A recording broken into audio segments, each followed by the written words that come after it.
The golden sun of 1875 dipped low over the mountains of Nevada, casting long shadows across the dusty streets of Unionville, where Theodora Ellis stepped down from the stagecoach, her emerald eyes scanning the horizon of her new beginning.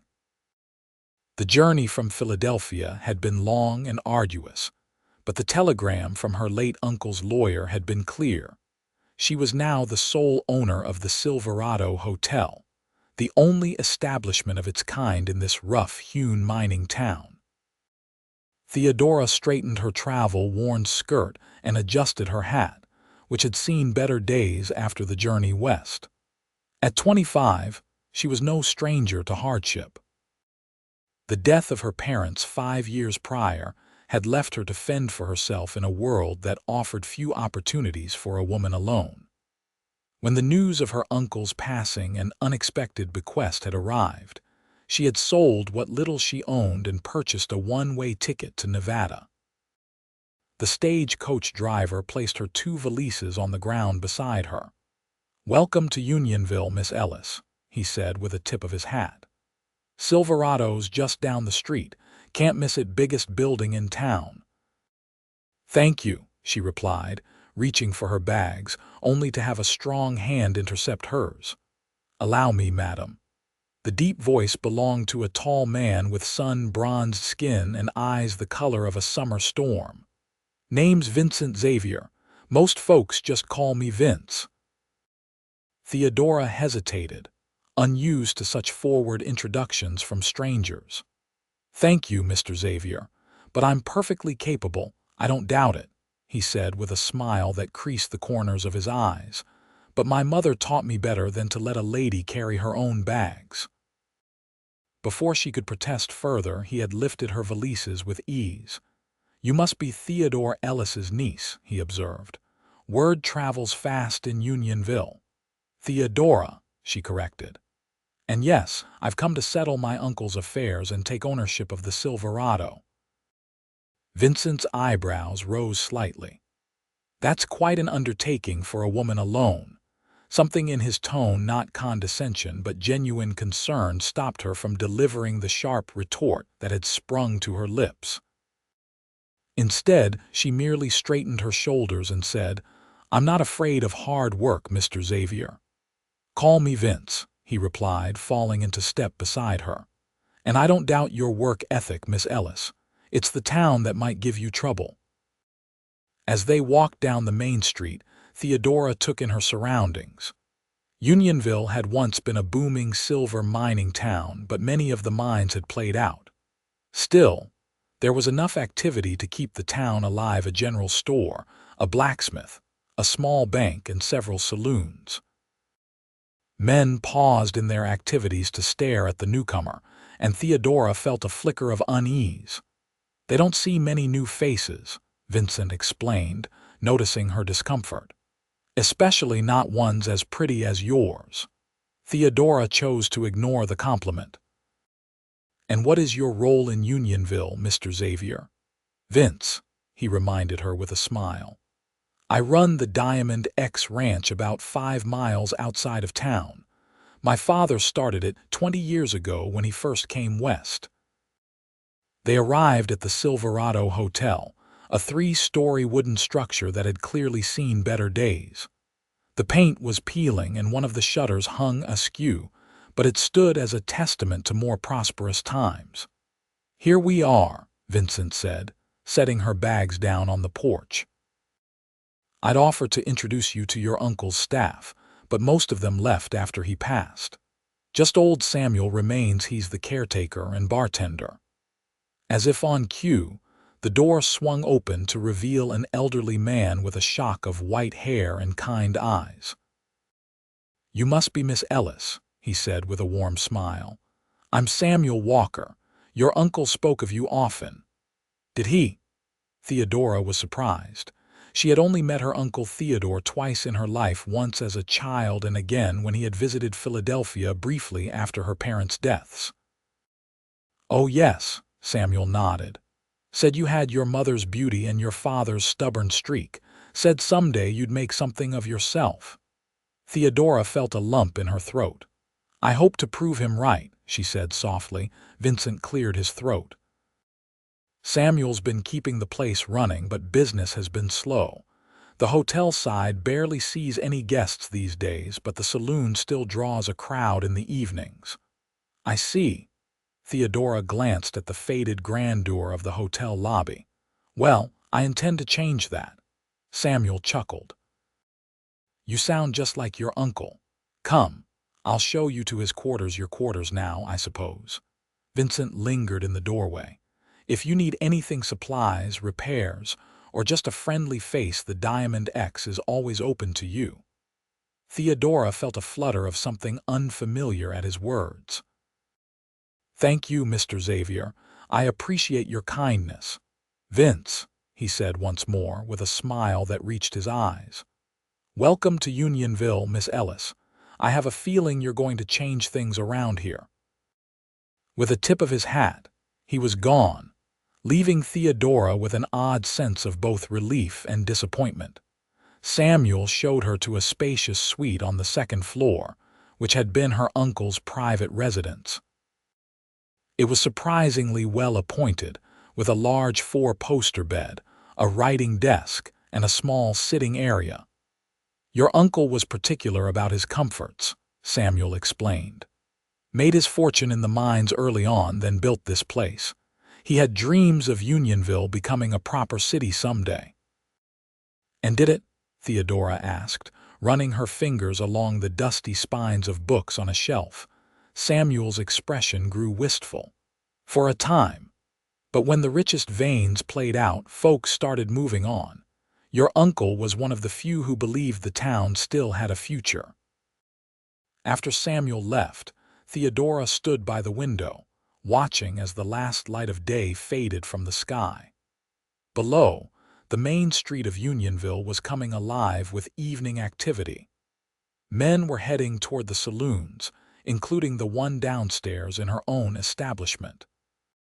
She changed from her travel clothes into a simple navy blue dress, pinned her auburn hair up neatly, and decided to venture downstairs. If she was to run this place, she needed to understand its operation. The saloon portion of the Silverado was busier than she had expected. A dozen or so men crowded around tables, playing cards or simply drinking. A tired-looking woman played a slightly out-of-tune piano in the corner. Samuel stood behind the bar, pouring whiskey for a customer. Conversation died as Theodora entered. She could feel every eye in the room on her, but she held her head high and approached the bar. Miss Ellis, Samuel said, surprised. Can I help you with something? I'd like to observe the business, she replied, keeping her voice steady despite her nervousness. If I'm to run this establishment, I should understand how it operates. A burly man with a thick beard laughed loudly. Well, boys, looks like we got ourselves a lady saloon keeper. More laughter followed, but it died away as the batwing doors swung open and Vincent Xavier walked in, flanked by two other men who wore the same type of work clothes and carried themselves with the easy confidence of ranch hands. Evening, Samuel, Vincent called, then stopped short when he saw Theodora. Miss Ellis, I didn't expect to see you down here. This is my business now, Mr. Xavier, she replied coolly. I intend to be involved in all aspects of it. He studied her for a moment, then nodded. Fair enough. Turning to his companions, he said, Boys, this is Miss Theodora Ellis, the new owner of the Silverado. Miss Ellis, these are my ranch hands, Hank Johnson and Emmett Brown. The men tipped their hats politely, but Theodora could see the skepticism in their eyes. Miss Ellis aims to revitalize this place, Vincent continued, his voice carrying through the now quiet room. I think we should all raise a glass to her success. There was a moment of hesitation, then one by one, the men lifted their glasses. To Miss Ellis, a voice called, and others echoed the sentiment. Theodora nodded her acknowledgement, feeling slightly overwhelmed but determined not to show it. How about a game, Vince? Called a man from a corner table. We're one short for poker." Vincent glanced at Theodora, then back at the table. "Why not? It's been a while since I've relieved you of your wages, Donovan." The group laughed, and Vincent joined them at the table. Theodora watched as Samuel poured drinks and tended to customers, making mental notes about the operation. The piano player's fingers moved mechanically over the keys, her expression vacant. The saloon girls, 3 of them in faded finery, moved among the tables with practiced smiles that didn't reach their eyes. First time in a saloon. The question came from a man who had approached the bar beside her, middle-aged with the weathered look of someone who spent his days outdoors. "Is it that obvious?" Theodora asked wryly. "Only to someone who's looking," he replied. "Name's Frank Miller. I own the general store across the street." "Your uncle was a good man. Sorry for your loss." "Thank you," she said, warming to his friendly manner. "Did you know him well? As well as anyone, I suppose." Theodore was a private sort, but he believed in this town when others gave up on it. Frank glanced around. This place used to be the crown jewel of Unionville. Folks would come from miles around just to stay a night or have a meal in the dining room. "What happened?" Frank sighed. "Life happened. Mine started yielding less, and without the prospect of quick fortunes, people moved on. The railroad chose a route 20 miles south instead of coming through here. Your uncle kept things going longer than most would have." Their conversation was interrupted by a burst of laughter from the poker table. Vincent Xavier was pulling a pile of coins toward himself while the other players groaned good-naturedly. "That Xavier boy's got the devil's own luck," Frank observed. "Smart as a whip, too. Built that ranch of his into something special. He seems capable," Theodora allowed, watching as Vincent shuffled the cards with practiced ease. Frank's eyes twinkled. "And easy on the eyes, if you don't mind my saying so. Half the single ladies between here and Carson City have set their caps for him, but he hasn't shown interest in settling down." Theodora felt her cheeks warm. "His personal affairs are none of my concern, Mr. Miller." "Of course not," Frank agreed, though his knowing smile suggested otherwise. "But in a town this size, everyone's affairs tend to become everyone's business sooner or later." As the evening wore on, Theodora continued to observe the workings of the saloon. She noticed that while most of the patrons were respectful, a few became louder and more boisterous as they consumed more alcohol. Samuel handled them with a firm but kind demeanor that seemed to diffuse potential problems. At one point, a man at the bar turned to leer at her. "So you're the new owner, huh? Pretty little thing, like you ought to be somebody's wife, not running a saloon." Before Theodora could respond, Vincent appeared at her side as if materializing from thin air. "Miss Ellis is a businesswoman, Parker. Show some respect." The man, Parker, sneered. "Since when are you her protector, Xavier?" "Since right now," Vincent replied, his voice level but with a steel edge to it. "Miss Ellis is new to town and deserves a proper welcome, not your drunken opinions." Parker muttered something under his breath but turned away. Vincent glanced at Theodora. "Sorry about that. Some folks forget their manners when they've been drinking." "I appreciate your intervention, Mr. Xavier, but I can handle myself," she said, though in truth she was grateful for his presence. "I don't doubt it," he replied with that now familiar smile. "But my mother would haunt me from the grave if I stood by while a lady was being disrespected." "Your mother sounds like she was a remarkable woman." "She was," Vincent agreed, a shadow crossing his face. "She passed when I was 15, taught me everything important before she did, though." "I'm sorry for your loss," Theodora said softly, thinking of her own parents.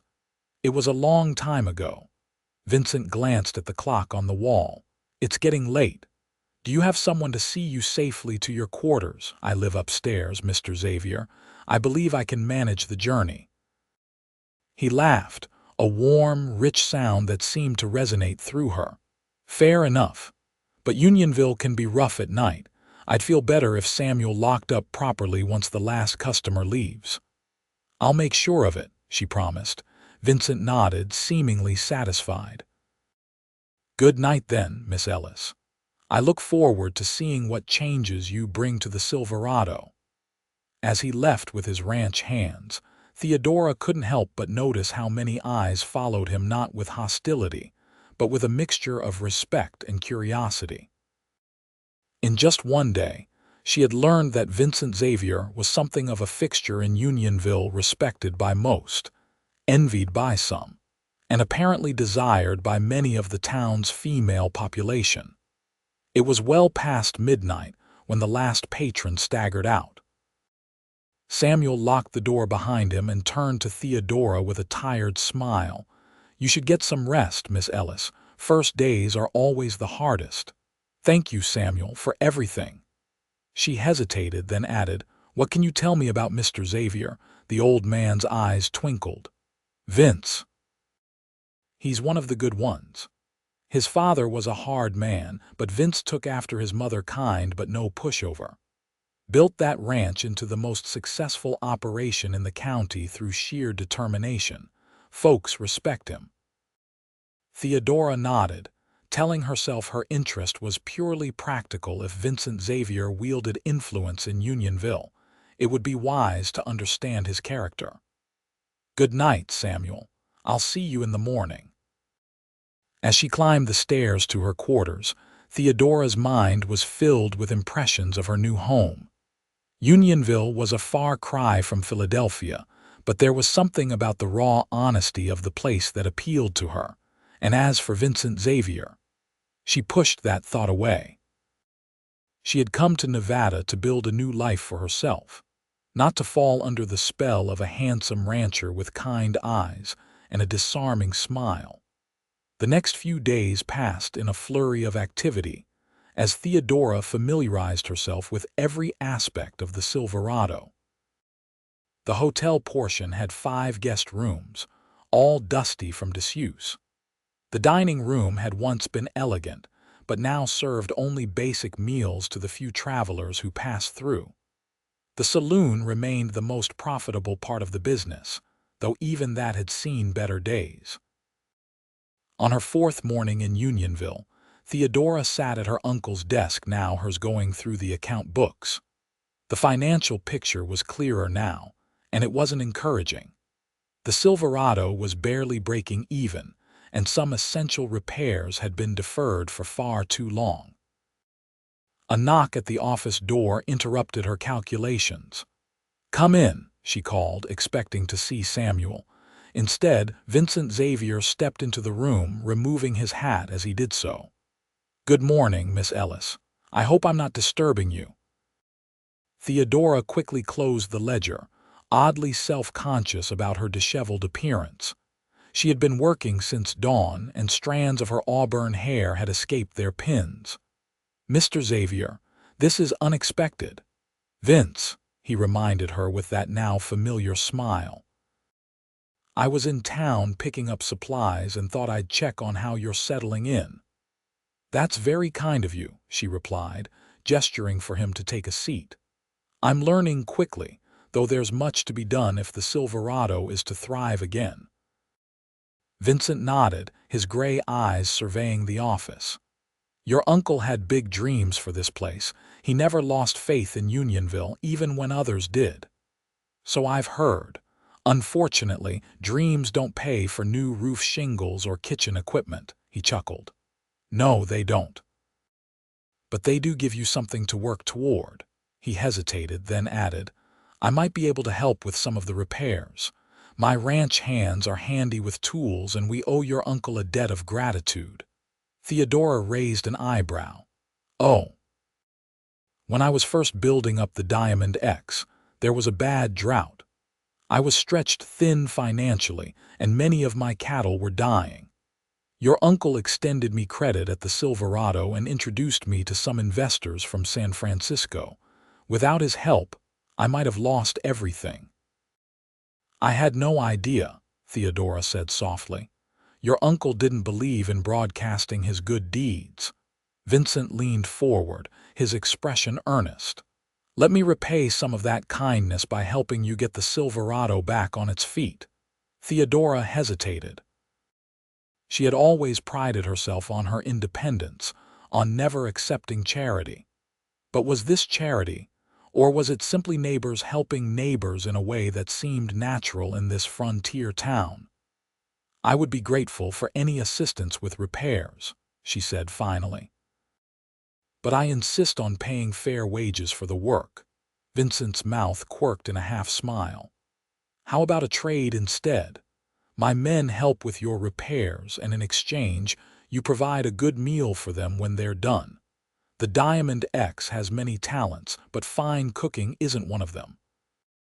Theodora found herself smiling back. That seems fair, though I should warn you my culinary skills are limited to basic fare. Trust me, after months of Hank's beans and bacon, basic fare will seem like a feast from heaven. He stood, placing his hat back on his head. I'll bring some of the boys by tomorrow to look at that roof, and maybe we can do something about that loose shutter before it falls and hurts someone. Thank you, Theodora said, rising as well. Your kindness is appreciated. Vincent paused at the door. It's not kindness, Miss Ellis. It's community. That's how we survive out here, by looking out for each other. With a tip of his hat, he was gone, leaving Theodora to ponder his words. The following day, Vincent arrived with 4 ranch hands, all carrying tools and materials. They set to work immediately, replacing broken roof shingles, fixing shutters, and addressing a host of small repairs that had been neglected. Theodora watched in amazement as they transformed the exterior of the Silverado in a matter of hours. By late afternoon, the men were gathered in the dining room, where Theodora had prepared a simple but hearty meal of beef stew, fresh bread, and apple pie.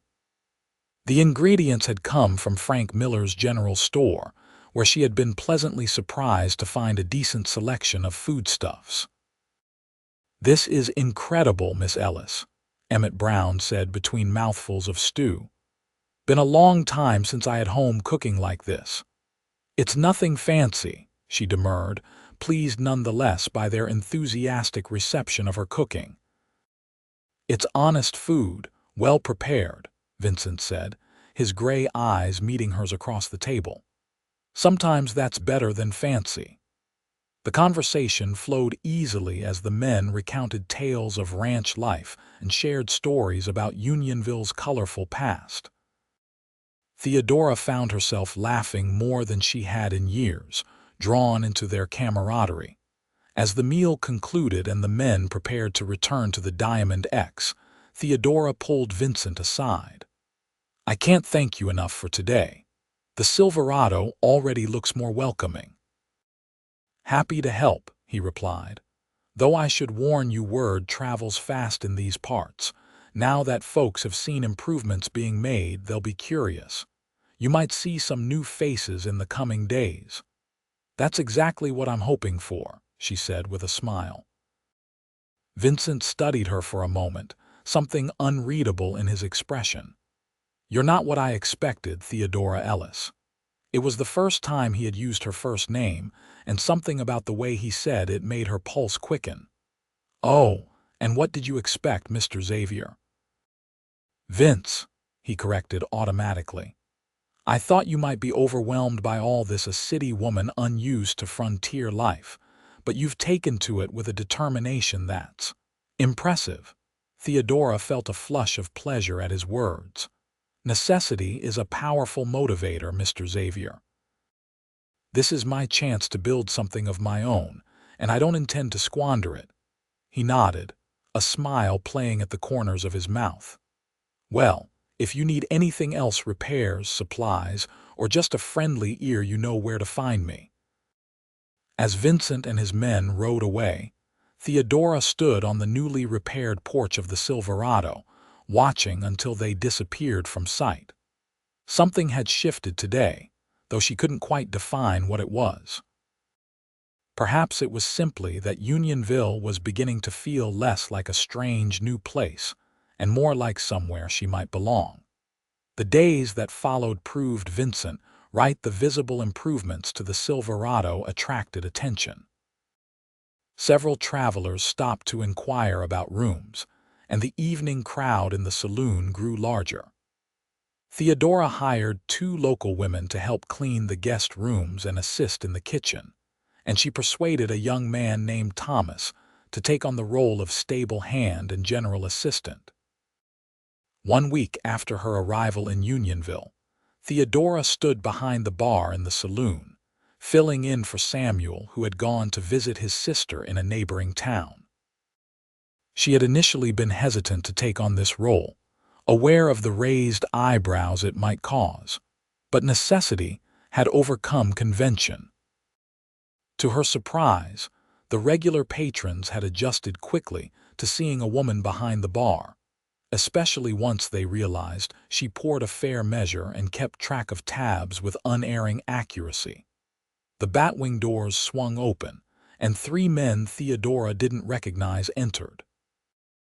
Their clothes were trail-worn, and they carried themselves with the wary alertness of men accustomed to trouble. The saloon quieted momentarily as the regulars assessed the newcomers, then conversation resumed, though at a more subdued level. The 3 men approached the bar, eyes roving over Theodora with undisguised interest. Well, the tallest of them drawled.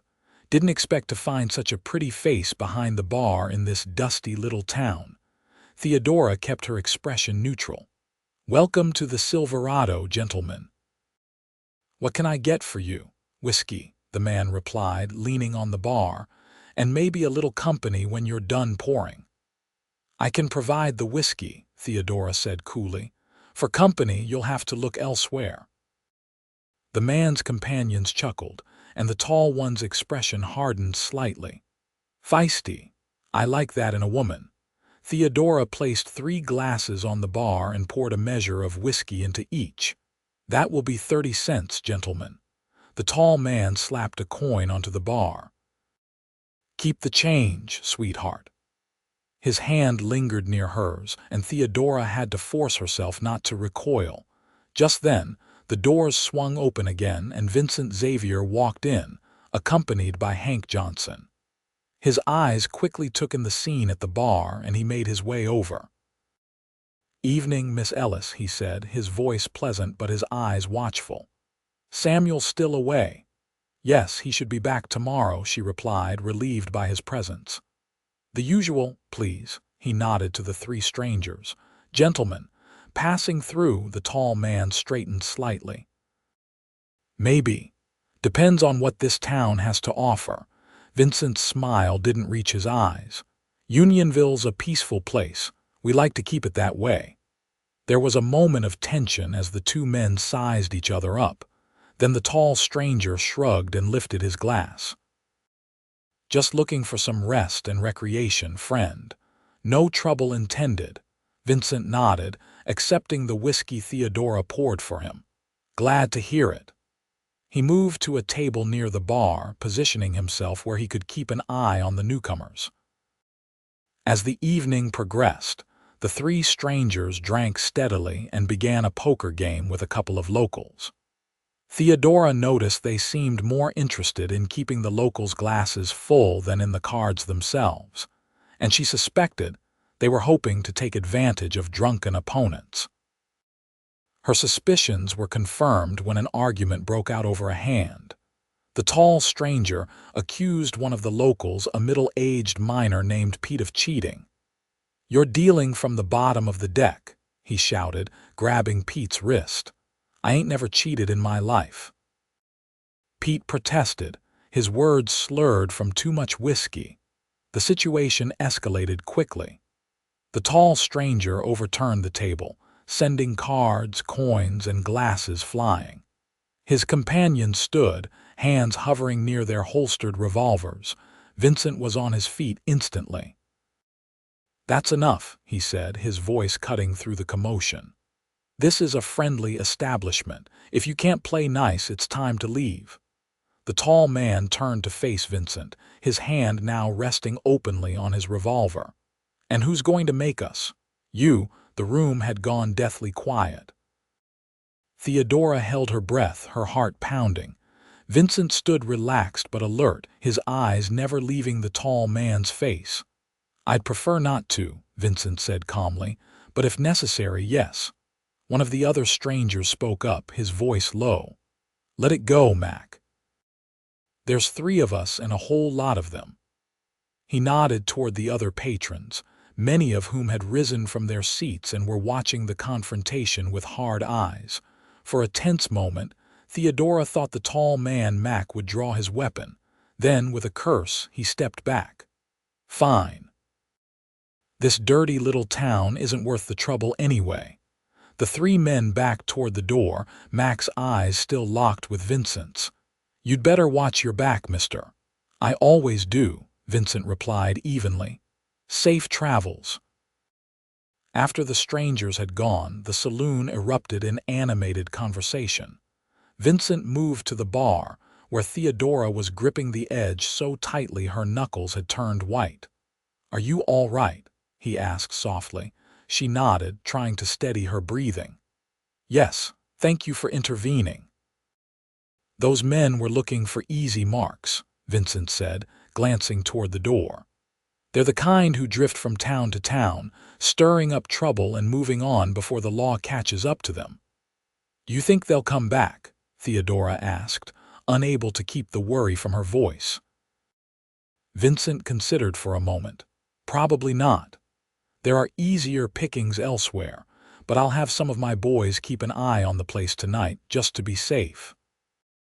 True to his word, 2 of Vincent's ranch hands remained in the saloon until closing, then took up positions outside where they could watch the approaches to the Silverado. Theodora was grateful for their presence as she locked up and made her way to her quarters. The next morning, Samuel returned to find the Silverado undisturbed, and Theodora already hard at work in the kitchen, preparing breakfast for her small staff and the 2 ranch hands who had stood guard through the night. "Miss Ellis," Samuel said, shaking his head in amazement as he surveyed the scene, "you're turning this place around faster than I would have believed possible." "There's still much to do," she replied, but she couldn't help feeling a surge of pride. In just over a week, she had begun to put her stamp on the Silverado. The guest rooms were clean and ready for occupants.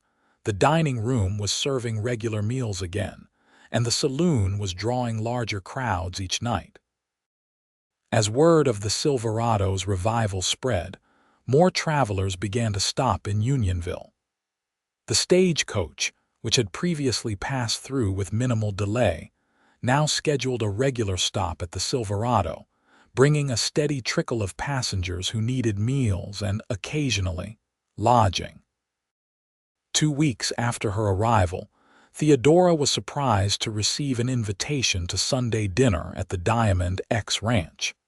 It was delivered by Emmett Brown, who explained that Vincent hosted a gathering of friends and neighbors on the last Sunday of each month. "It's quite an occasion," Emmett said with a grin. "The boss has a cook come in special from Carson City, and folks from all around attend. There's good food, music, and dancing in the barn afterward." Theodora hesitated. "It sounds lovely, but I'm not sure I can leave the Silverado." "Samuel can manage for one evening," Emmett assured her. "The boss was very specific that you should be encouraged to attend. Said it would be a good opportunity for you to meet more of the community." Put that way, Theodora could hardly refuse. The social and business connections she might form at such a gathering could be valuable for the Silverado's continued revival. "Please tell Mr. Xavier that I would be delighted to attend," she said finally. Emmett's grin widened. "Excellent. I'll come by with a wagon to fetch you on Sunday afternoon, if that suits." On Sunday, Theodora dressed with extra care in her best gown, a deep blue silk that she had brought from Philadelphia, saving it for special occasions. She arranged her auburn hair in a simple but elegant style and added a pair of pearl earrings that had belonged to her mother. Samuel raised his eyebrows approvingly when she descended the stairs. "You look wonderful, Miss Ellis. The Diamond X won't know what hit it." Theodora laughed, feeling a flutter of nerves. "It's just a neighborly gathering, Samuel." The old man's eyes twinkled. "Of course it is. And Vince Xavier invites all the new business owners in town to his monthly dinners, not just the pretty ones." Before Theodora could formulate a response to this gentle teasing, there was a knock at the door. Emmett Brown stood outside with a well-maintained wagon. "Miss Ellis," he said, his eyes widening slightly at the sight of her, "you look. That is, the boss will be. I mean, we should get going if we want to arrive on time." The ride to the Diamond X took about half an hour, giving Theodora a chance to see more of the Nevada landscape. As they crested a hill, the ranch came into view, a sprawling compound of well-built structures centered around a large main house constructed of sturdy logs and local stone. "It's beautiful," Theodora breathed, taking in the carefully maintained property. "Vince built most of it himself," Emmett said proudly. "Started with just a small cabin and added on as the ranch prospered." A dozen or more wagons and horses were already gathered in front of the main house when they arrived. Emmett helped Theodora down from the wagon, then led her toward the house.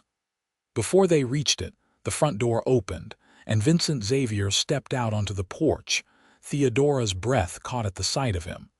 Gone were the practical work clothes she was accustomed to seeing him in. Instead, he wore a well-tailored black suit with a crisp white shirt and string tie. His dark hair was neatly combed, and he had trimmed his beard.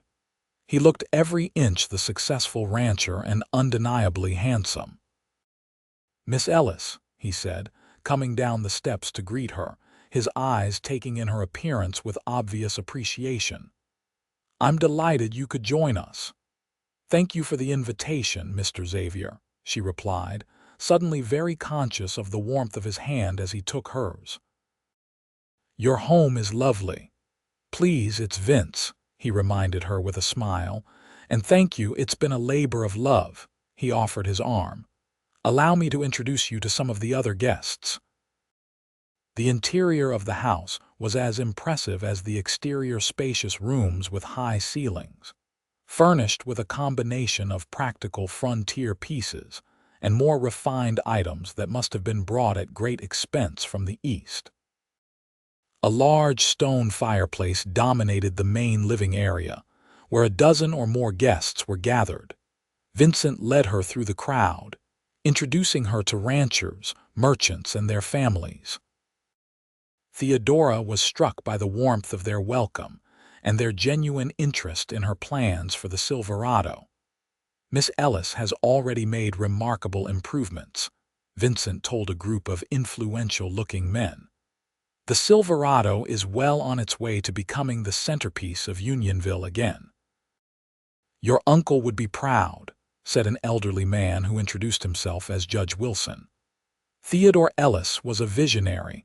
He saw potential in Unionville when others were ready to declare it a ghost town. "I hope to honor his legacy," Theodora replied sincerely.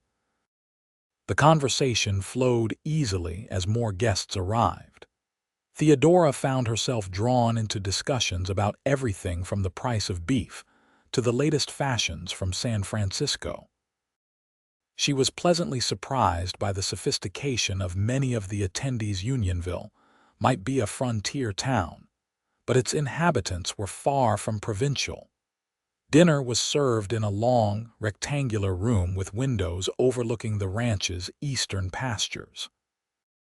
The table was set with fine china and crystal that glinted in the light of oil lamps and candles. The food was abundant and expertly prepared: roast beef, glazed ham, an assortment of vegetables, fresh baked bread, and several types of pie for dessert. Vincent seated Theodora to his right, a position of honor that didn't go unnoticed by the other guests. Throughout the meal, he made sure she was included in conversations and that her glass was never empty. His attentiveness was subtle but constant, and Theodora found herself responding to it with a warmth that surprised her. After dinner, the party moved to a large, clean barn that had been decorated with lanterns and wildflowers. A small group of musicians set up in one corner, and soon the strains of a fiddle, guitar, and harmonica filled the air. "Would you do me the honor of a dance, Miss Ellis?" Vincent asked, appearing at her side as the musicians struck up a lively tune. Theodora hesitated. "I should warn you, my dancing experience is limited to Philadelphia ballrooms. I'm not familiar with Western dances." Vincent's eyes crinkled at the corners. "It's not so different, you still move to the music. I'll guide you." And guide her he did, with a gentle hand at her waist and clear directions murmured close to her ear. After an initial awkwardness, Theodora found herself enjoying the energetic pace and informal style of the dancing. Vincent was an excellent partner, sure-footed and attentive. As the evening progressed, others asked Theodora to dance, and she accepted, learning more about her neighbors as they twirled around the barn floor. Between dances, Vincent was never far away, bringing her refreshments or introducing her to more guests. During a lull in the music, Theodora stepped outside for a breath of fresh air. The night was clear, with a canopy of stars overhead more brilliant than any she had seen in the east. She was admiring the view when she heard footsteps behind her. "Beautiful, isn't it?" Vincent said, coming to stand beside her. "That's one thing I never tire of the Nevada sky at night. It's breathtaking," she agreed. "So vast and clear." They stood in companionable silence for a moment, then Vincent spoke again, his voice softer. "I'm glad you came tonight, Theodora. It means a lot to me." She turned to look at him, struck by the sincerity in his gray eyes. "I've enjoyed myself more than I expected to," she admitted. "You have a wonderful home and good friends. Unionville has its challenges, but the people make it special," Vincent said. "They've accepted you quickly, you know. They respect what you're doing with the Silverado." "I hope so. I've come to care for the place more than I anticipated." Vincent studied her face in the moonlight. "When you first arrived, I wondered if you'd stay. Many who come west seeking their fortune return east when they realize how hard the life can be." "I have nothing to return to," Theodora said honestly. "And besides, I'm discovering that I enjoy the challenges here. There's a freedom that I never experienced in Philadelphia." "Freedom to succeed or fail on your own terms," Vincent nodded. "That's what drew my father west and what keeps me here despite opportunities elsewhere." "You've had offers to leave?" Theodora asked, curious. "A few. I have connections in San Francisco, investors who would like me to expand my operations or move into other ventures. But my heart is here." He gestured toward the sprawling ranch. "This land gets into your blood." The music started up again inside, a slower, more melodic tune. Vincent held out his hand. "One more dance before I take you back to town." Theodora placed her hand in his without hesitation. "I'd like that." This dance was different from the earlier ones, closer, more intimate. Vincent's hand at her waist seemed to burn through the fabric of her gown, and she was acutely aware of his scent, a clean, masculine blend of soap and leather. They moved together as if they had been dancing partners for years, not hours. As the music came to an end, Vincent didn't immediately step away. For a heartbeat, Theodora thought he might kiss her, and to her surprise, she realized she wanted him to. Then someone called his name, breaking the moment, and Vincent stepped back, though his eyes remained on hers. "I should see to my other guests," he said reluctantly. "Of course," Theodora replied, trying to ignore the flutter of disappointment she felt. The remainder of the evening passed pleasantly, but Theodora was aware of a new undercurrent whenever she and Vincent were near each other, a tension that was both exciting and unsettling. By the time Vincent personally drove her back to the Silverado in his buggy, she was both exhilarated and confused by her own reactions. "Thank you for a wonderful evening," she said as they pulled up in front of the hotel. "The pleasure was mine," Vincent replied. He helped her down from the buggy, his hands lingering at her waist a moment longer than necessary. "I hope you'll join us again next month." "I'd like that very much," Theodora said softly. Vincent hesitated, then reached out to tuck a stray lock of hair behind her ear, his fingers brushing her cheek. "Good night, Theodora." "Good night, Vince," she whispered, using his first name for the first time. His smile was warm as he climbed back into the buggy. Theodora watched him drive away, her thoughts in a whirl. She had come to Nevada to build a business, not to fall for a handsome rancher. And yet, the following days brought a new rhythm to Theodora's life in Unionville. The Silverado continued to improve under her guidance, with more guests occupying the hotel rooms and the dining room serving regular meals to a growing clientele. The saloon remained busy in the evenings, though Theodora had instituted some changes that raised eyebrows. At first, a rule against excessive drunkenness, and a requirement that all firearms be checked at the door. "You'll drive away business," one regular had grumbled when the new rules were posted.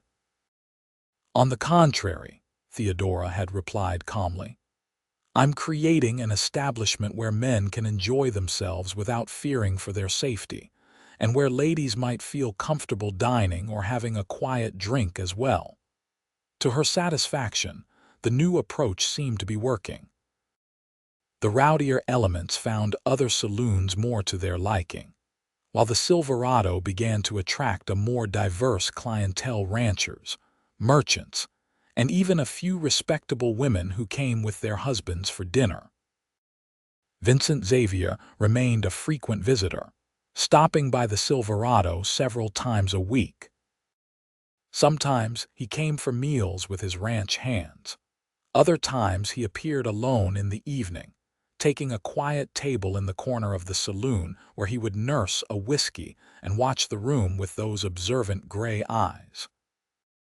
Whenever their gazes met, Theodora felt a now familiar flutter in her chest.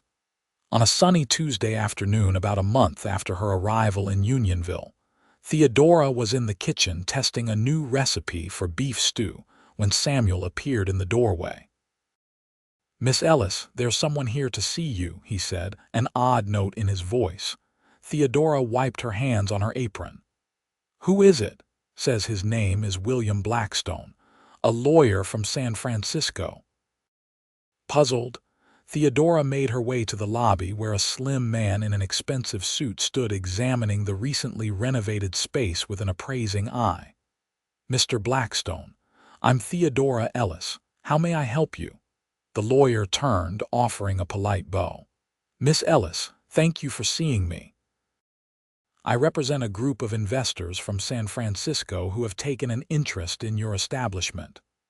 "Oh," Theodora gestured toward her office. "Please, let's speak in private." Once seated, Blackstone came directly to the point. "My clients are interested in purchasing the Silverado Hotel and Saloon. They're prepared to make a very generous offer significantly above market value." Theodora blinked in surprise. "I've only just begun renovations, Mr. Blackstone. The Silverado isn't for sale." "Perhaps I should be more specific about the amount," Blackstone said smoothly, naming a figure that made Theodora's eyes widen. It was indeed generous enough to set her up comfortably back east for the rest of her life. "That's a substantial offer," she acknowledged. "But as I said, I'm not interested in selling. The Silverado was my uncle's legacy to me, and I intend to honor that by making it successful again." Blackstone's pleasant expression didn't waver, but something hardened in his eyes. My clients are very determined, Miss Ellis. They see great potential in Unionville and believe the Silverado is key to their plans. They've authorized me to increase the offer by 20%. The new figure was staggering, but Theodora shook her head firmly.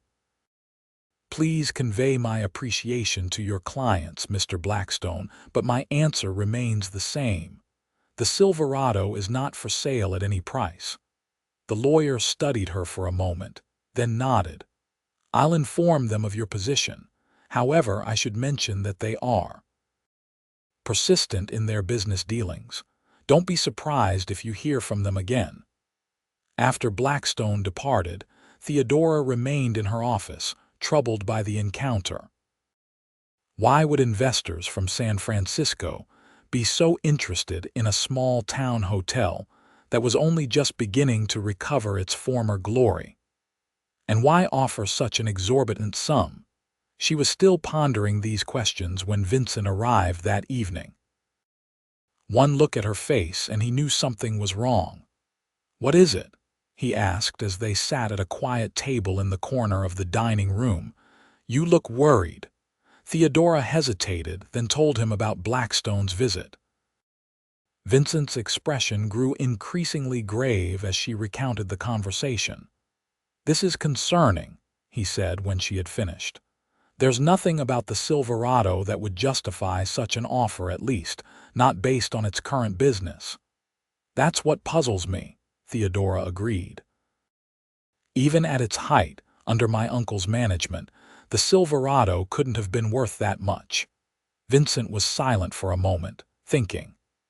"There have been rumors about new silver deposits discovered near Unionville richer than the original strikes. If that's true, someone might be positioning themselves to capitalize on a new boom. But what does that have to do with the Silverado location?" Vincent explained.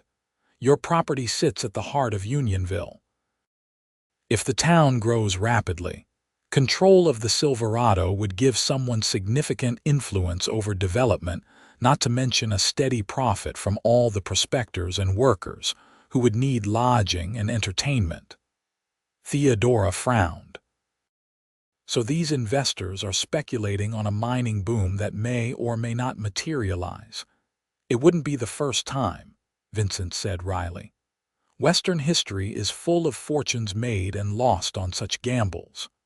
"Well, they'll have to gamble without the Silverado," Theodora said firmly. "I have no intention of selling." Vincent's expression was a mixture of approval and concern. "That's your right, of course. But be careful, Theodora. Some of these Eastern investors play rough when they don't get their way." "I'm not easily intimidated," she replied, lifting her chin slightly. "I've noticed that about you," Vincent said with a smile that warmed his eyes.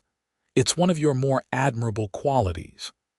Their conversation was interrupted by the arrival of Sheriff Tompkins, a barrel-chested man with a graying mustache who rarely frequented the Silverado. "Evening, Miss Ellis, Xavier," he nodded to them both.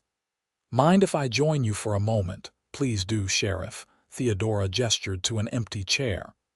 "Can I get you something to drink? Coffee, if you have it," Tompkins replied. "I'm on duty." Once the coffee had been brought, the sheriff got to the point. "Heard you had a visitor today, Miss Ellis. Fancy lawyer from San Francisco." Theodora raised an eyebrow. "News travels fast in Unionville." "Small town," Tompkins shrugged. "And a stranger in a suit tends to get noticed." "Want to tell me what he wanted?" After Theodora explained, the sheriff's weathered face grew serious. "I've seen this before. Big money moves in ahead of a boom, buys up key properties, then squeezes everyone else when the rush comes. So you think the rumors about new silver deposits are true?" Vincent asked. Tompkins rubbed his mustache thoughtfully. "Can't say for certain, but there've been strangers poking around the old mines recently, and I've had reports of claimed stakes being driven in previously abandoned areas." "Why hasn't this been common knowledge?" Theodora wondered. Those with information tend to keep it quiet until they've secured their own interests, the sheriff explained. But word is starting to spread. I expect we'll see an influx of prospectors and fortune seekers in the coming weeks. After the sheriff departed, Vincent lingered, his expression troubled. Theodora, if a new silver boom does materialize, Unionville could change rapidly, and not all of those changes will be positive. The last boom brought prosperity but also violence and corruption. "Are you suggesting I should have taken the offer?" she asked, surprised. "No," he said quickly. "Not at all. I respect your decision to honor your uncle's legacy. I'm just concerned about what you might be facing." His concern touched her. "I appreciate that, Vince. But I didn't come west looking for an easy path. If Unionville is about to experience another boom, then the Silverado will be part of it under my management." Vincent's gray eyes held hers for a long moment. Then he nodded. "Then you should know that you have allies, myself included." "Thank you," Theodora said softly. "That means a great deal to me." The prediction of increased activity in Unionville proved accurate.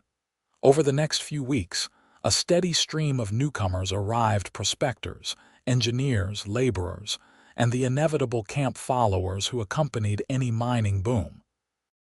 The Silverado's rooms were constantly occupied, and the dining room and saloon did brisk business.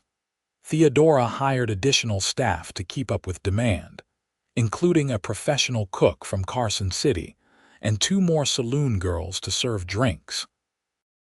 She maintained her standards despite the increasing crowds, continuing to enforce rules against excessive drunkenness and checked firearms. One evening, as Theodora was reviewing the day's receipts in her office, Samuel knocked on the door with an unusual expression on his face. "There's a group of men in the saloon you should be aware of," he said without preamble. "They're from the Double Eagle Mining Company, engineers and supervisors by the look of them. They've been asking questions about you and the Silverado." Theodora frowned. "What kind of questions?" "About ownership, how long you've been here, whether you have any business partners." Samuel hesitated. "One of them mentioned that their employer is very interested in acquiring the Silverado." "Double Eagle," Theodora repeated. "Was that the company Mr. Blackstone represented?" "He didn't say, but it would make sense." Samuel looked worried. "These men have been drinking heavily and getting louder. I thought you should know." Theodora rose from her desk. "Thank you, Samuel. I'll handle this." The saloon was crowded, as it had been every night since the rumors of new silver discoveries had been confirmed. Theodora spotted the group Samuel had mentioned immediately: 5 well-dressed men at a corner table, more polished than the typical miners but with the confident bearing of those accustomed to authority. As she approached their table, one of them, a man in his 40s with a thick beard and expensive watch chain, noticed her and nudged his companions. "Miss Ellis, I presume," he said, rising to his feet with exaggerated courtesy. "I'm Harold Pendrake, chief engineer for the Double Eagle Mining Company." His speech was slightly slurred, indicating he had indeed been drinking heavily. "Mr. Pendrake," Theodora nodded coolly. "I understand you've been asking questions about my establishment." "Just professional curiosity," Pendrake replied with a smile that didn't reach his eyes. "Double Eagle has significant plans for Unionville, and your hotel occupies a strategic location." "So I've been informed," Theodora said. "However, as I told Mr. Blackstone, the Silverado is not for sale." Pendrake's smile faltered. "That's unfortunate. My employer is prepared to be very generous." "Money isn't the issue, Mr. Pendrake. This is my home and my business, and I intend to keep it that way." One of the other men at the table snorted. "A woman has no business running a saloon anyway. You should take the money and go back east where you belong." Theodora felt heat rise in her cheeks, but she kept her voice level. I belong exactly where I choose to be, sir, and in my establishment I expect civil behavior from my patrons. If that's a problem for you, there are other saloons in Unionville. Pendrake held up a hand, silencing his companion. No need for hostility, Miss Ellis. We're merely having a business discussion. His tone became more pointed. But you should know that refusing Double Eagle could lead to difficulties. Is that a threat, Mr. Pendrake? Theodora asked quietly. Before he could answer, the batwing doors swung open and Vincent Xavier entered, accompanied by several of his ranch hands. His eyes swept the room, quickly finding Theodora and assessing the situation. Without hesitation, he made his way to her side. "Evening, Theodora," he said, his tone casual but his eyes alert. "Everything all right here, Mr. Xavier," Pendrake said, recognition dawning in his eyes. "I didn't realize you and Miss Ellis were acquainted." "Unionville's a small town," Vincent replied evenly. "Most of us know each other well, and we look out for our own." The implied warning wasn't lost on Pendrake, who studied Vincent with narrowed eyes. "Double Eagle knows you as well, Xavier. I believe our president has approached you several times about selling your water rights." "He has," Vincent agreed, "and received the same answer Miss Ellis just gave you." Tension hung in the air for a long moment. Then Pendrake forced a laugh and gestured to his companions. "I think we've had enough entertainment for one night, gentlemen. We should return to our camp." He turned to Theodora. "Thank you for your hospitality, Miss Ellis. I'm sure we'll speak again." After the Double Eagle men had departed, Theodora released a breath she hadn't realized she was holding. "Thank you for your timely arrival." Vincent's expression was grim. "I don't like their interest in the Silverado. Double Eagle has a reputation for aggressive tactics when they want something." "Harold Pendrake more or less admitted as much," Theodora said. "He implied there would be difficulties if I continued to refuse their offers." "I'll speak to Sheriff Tompkins," Vincent promised. "And in the meantime, I think we should make sure you're not alone here, especially at night." Theodora wanted to protest that she could take care of herself, but the genuine concern in Vincent's eyes stopped her. "I appreciate your help, Vince, truly."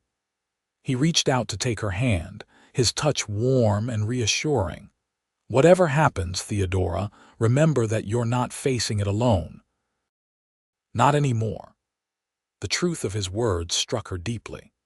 In the short time she had been in Unionville, she had found not only a business and a home but a community and perhaps something more, something growing between her and the man whose gray eyes now held hers with such intensity.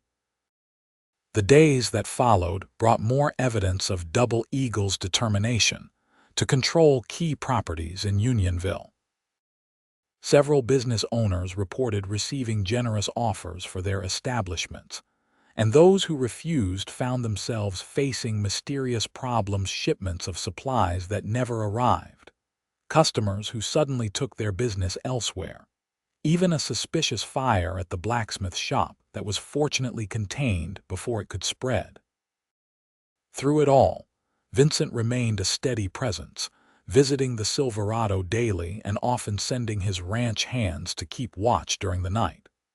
Theodora found herself increasingly reliant on his support and advice, even as she maintained her independence in running the hotel.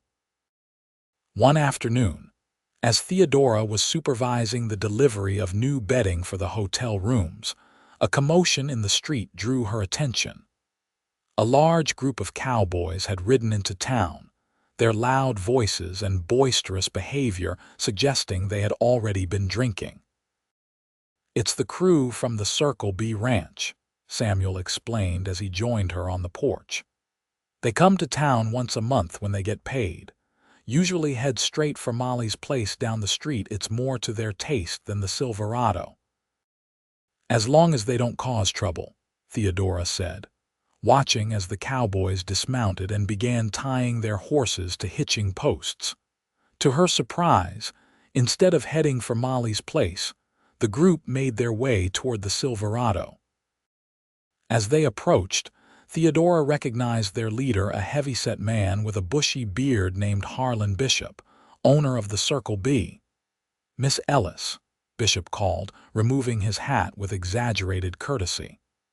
"Heard this place has been fixed up proper since Theodore's niece took over. Thought my boys deserved a treat after a hard month's work." Theodora nodded politely, though something about Bishop's manner made her uneasy. "You're welcome to patronize the Silverado, Mr. Bishop, as long as your men respect our rules about behavior." Bishop's smile didn't reach his eyes. "Oh, my boys know how to treat a fine establishment. Don't you worry." The Cowboys filed into the saloon, and Theodora followed, exchanging a concerned glance with Samuel. The afternoon was usually quiet, with only a few regular customers nursing drinks or playing cards. The sudden influx of rowdy cowboys changed the atmosphere instantly. Bishop approached the bar, leaning on it as he surveyed the room.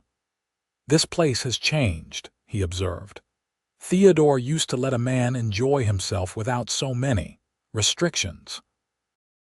"Times change, Mr. Bishop," Theodora replied evenly. "The Silverado aims to be an establishment where everyone can feel comfortable." The rancher's eyes narrowed slightly. "Heard you've been turning down some mighty generous offers for this place." "Double Eagle doesn't take kindly to being refused." Theodora stiffened. "My business decisions are not open for discussion, Mr. Bishop." Bishop shrugged. "Just making conversation. Double Eagle's been good to me, bought a parcel of my land for their new operations at a fair price. Smart business to stay on their good side." Before Theodora could respond, one of the cowboys shouted for service, and she moved away to attend to the customers. For the next hour, she and Samuel worked steadily, serving drinks to the increasingly boisterous Circle B crew. Though they were loud, they hadn't yet crossed the line into truly disruptive behavior. That changed when one of them, a red-faced young man with a scraggly beard, staggered into one of the saloon girls, spilling his drink on her dress. When she pushed him away, he grabbed her arm. "Now that ain't friendly," he slurred. "I paid for this drink and you made me spill it." "Let go of me," the girl Marie said firmly, trying to pull away. "Not until you make it up to me," the cowboy insisted, his grip tightening. Theodora moved quickly to intervene. "That's enough, sir. Please release my employee immediately." The cowboy turned bleary eyes on her. "Well, if it ain't the lady boss herself, maybe you'd like to make it up to me instead." His free hand reached for her waist. Theodora stepped back, her voice cold. "You're no longer welcome in the Silverado. Please leave." "Leave?" The cowboy looked incredulous. "We just got here." Harlan Bishop approached, a calculating look in his eyes. "Now, Miss Ellis, my boy Joe here is just having a bit of fun. No need to get all high and mighty about it." "Your boy is harassing my employee and attempting to do the same to me," Theodora replied, her patience wearing thin. "That's not acceptable behavior in the Silverado." Bishop's expression hardened. "Seems to me a woman running a saloon ought to expect a certain amount of attention from her customers." A murmur of agreement ran through the Circle B cowboys, and Theodora felt a chill of apprehension. There were at least 15 of them, and only Samuel and Thomas to back her up if the situation deteriorated further. "Miss Ellis has made herself clear," a new voice said, and Theodora turned to see Sheriff Tompkins standing in the doorway, his hand resting casually on his holstered revolver. "The Silverado has rules, and if you can't abide by them, you can take your business elsewhere." Bishop stared at the sheriff for a long moment, then shrugged. "Seems this place isn't as welcoming as it used to be. Come on, boys. Molly's place knows how to treat paying customers." As the cowboys filed out, Joe, the one who had grabbed Marie, paused beside Theodora. "This ain't over, lady," he muttered, too low for the sheriff to hear. "Nobody tells the Circle B where they can drink." After they had gone, Sheriff Tompkins approached Theodora. "You all right, Miss Ellis?" "Yes, thank you for your timely arrival, Sheriff." Tompkins nodded grimly. "I've been keeping an eye on the Circle B crew. They've had some new hands lately, rough sorts, and Bishop's been seen meeting with Double Eagle representatives." "You think he's working with them?" Theodora asked. "Wouldn't surprise me. Bishop's always been more interested in money than honor." The sheriff adjusted his hat. "I'd advise extra caution, Miss Ellis. Might be a good idea to have someone stay here at night for a while." After the sheriff left, Theodora went to her office, her mind troubled. The confrontation with the Circle B Cowboys felt orchestrated, as if Bishop had been testing her limits, or perhaps trying to create a situation that would make running the Silverado more difficult. She was still considering the implications when Vincent arrived that evening, earlier than his usual time. One look at his face told her he had already heard about the incident. "Are you all right?" he asked without preamble. "I came as soon as I heard about Bishop and his men." "I'm fine," Theodora assured him. Sheriff Tompkins arrived before things could escalate. Vincent's expression remained grave. "Bishop's running with a dangerous crowd these days. Word is he's deeply in debt and looking for ways to pay it off. Double Eagle could be using that to pressure him." "To what end?" "Harassing me until I sell the Silverado, possibly," Vincent nodded. "Or creating enough trouble that you find it impossible to operate profitably." Theodora sighed, suddenly weary. "I knew taking on the Silverado wouldn't be easy, but I didn't expect to be caught in the middle of a power struggle." Vincent stepped closer, his eyes soft with concern. "You could still sell, Theodora. Take the money and start fresh somewhere else, somewhere safer." "Is that what you want me to do?" she asked, searching his face. "Leave Unionville?" "No," he said quietly, reaching out to take her hand. "That's the last thing I want, but I can't stand the thought of you being in danger." The warmth of his touch and the sincerity in his voice made Theodora's heart beat faster. "I'm not giving up, Vince. The Silverado is my home now, and Unionville." She hesitated, then added softly, "Unionville has become important to me for many reasons." Their eyes met, and in that moment, something shifted between them, an acknowledgement of feelings that had been growing since their first meeting. Vincent's hand tightened on hers, and he drew her slightly closer. "Theodora." The moment was broken by a loud crash from the saloon, followed by shouting. They rushed out of the office to find chaos. The front windows of the Silverado had been shattered by rocks thrown from the street. Through the broken glass, Theodora could see several mounted men galloping away, their laughter carrying on the evening air. "Circle B," Vincent growled, recognizing the riders. "They're making good on their threats." Samuel was already moving to sweep up the broken glass, while patrons who had been in the saloon stood in shock or offered to help. Theodora surveyed the damage with a sinking heart.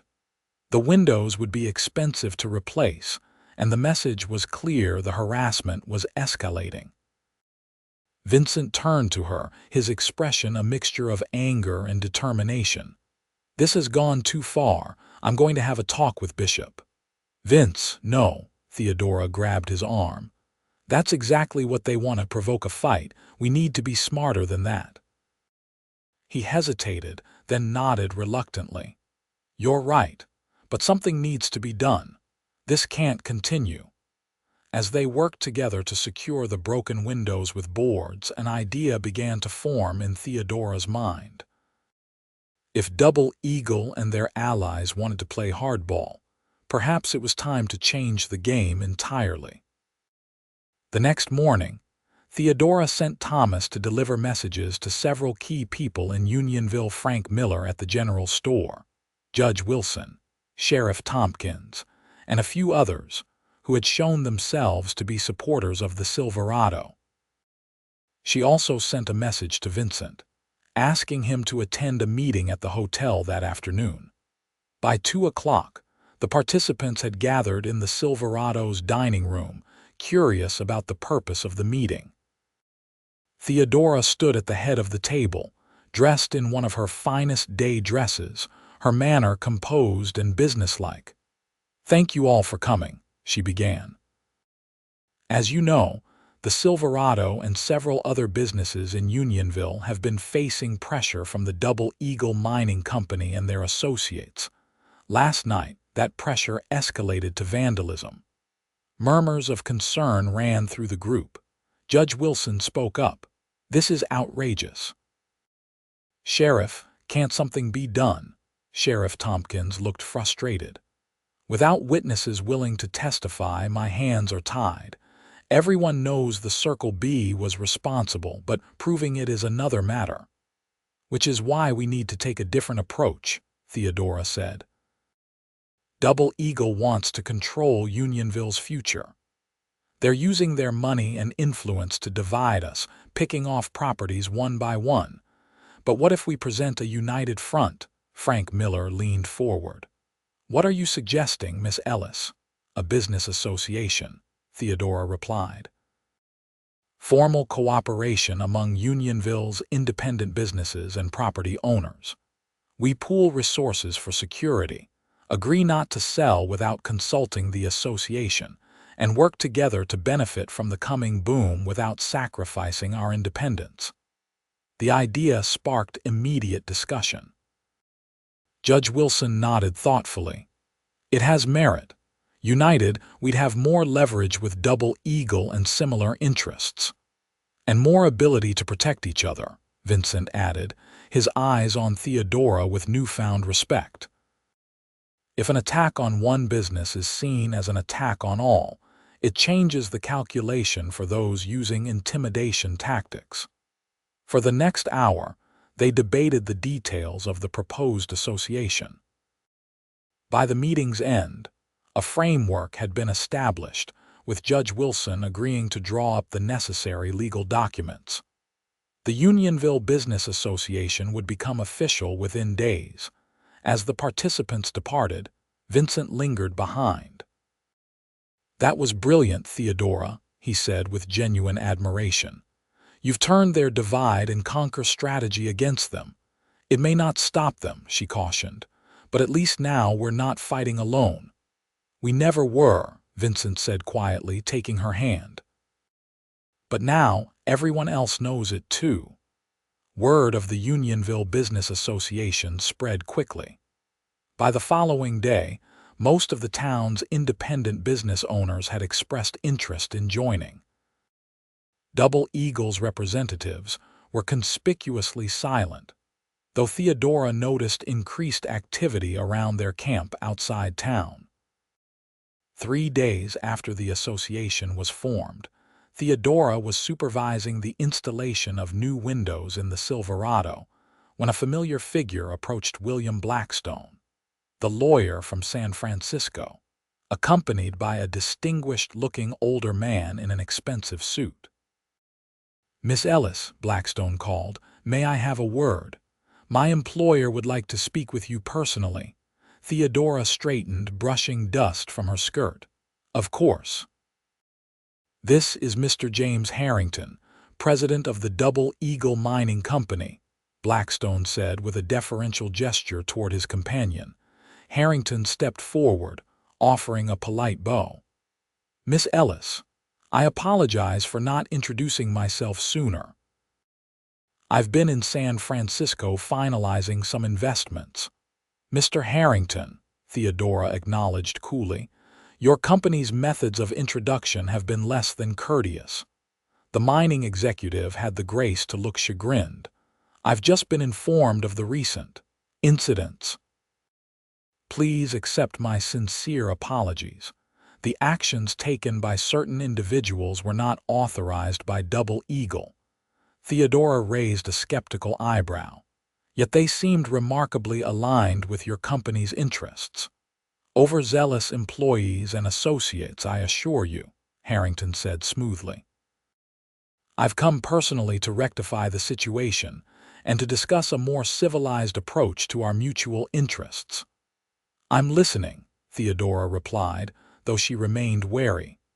Perhaps we could speak privately, Harrington suggested, glancing at the workmen installing the new windows.